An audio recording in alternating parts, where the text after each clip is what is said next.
A survey of Augustan literature. The reading public. The literature of the Augustan age reflected the economic and intellectual progress of the period. It was characterized by a remarkable output and a growing interest in reading. Reading as an occupational activity had been limited by the low level of literacy.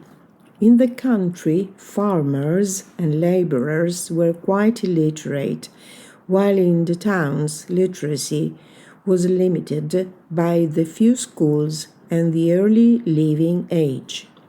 Books were expensive and a luxury the lower classes couldn't afford.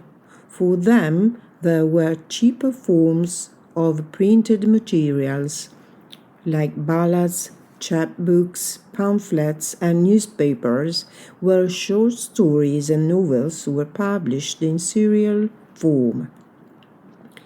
Lending or circulating libraries led to an increase in the reading public, particularly among middle and upper class women who had the luxury of leisure time.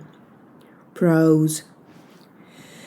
The growing importance of the middle classes, both in the political and social field, had a strong influence on literature, encouraging the rise of prose. Belief in the power of reason and in the individual's trust in his own abilities found expression in the novel and in journalism.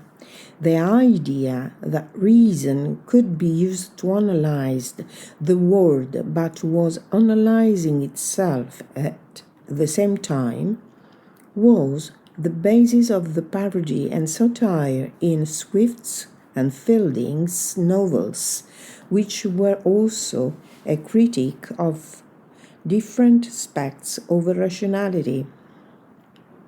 Puritan morality still played a leading role in the life of many middle-class readers, and both Defoe and Richardson combined religious and secular interests in their works. This compromise was the most important trend in the 18th century literature and found its earliest expression in the establishment of periodicals such as Joseph Addison's The Spectator.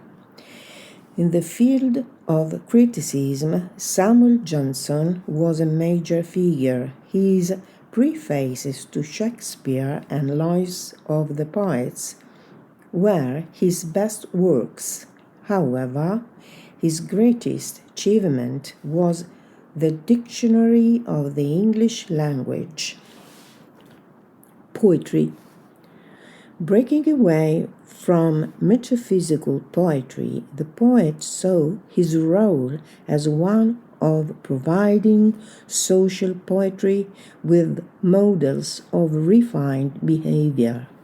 A classical pattern was adopted where poems didn't express the poet's personal feelings, and even dissent was written with detachment. Satire and mock-heroic verse were still their favorite techniques for criticism and moral concern. Mock-heroic poems, in particular, dealt with a trivial subject in the heroic style of an epic, achieving a comic effect. The principles expounded by the Latin poet Horace in his Ars Poetica greatly influenced Augustan poets. They used poetic diction, standard phrases and periphrases for everyday objects, apostrophe, inversion, and personification, as well as Latinized words and constructions. Drama.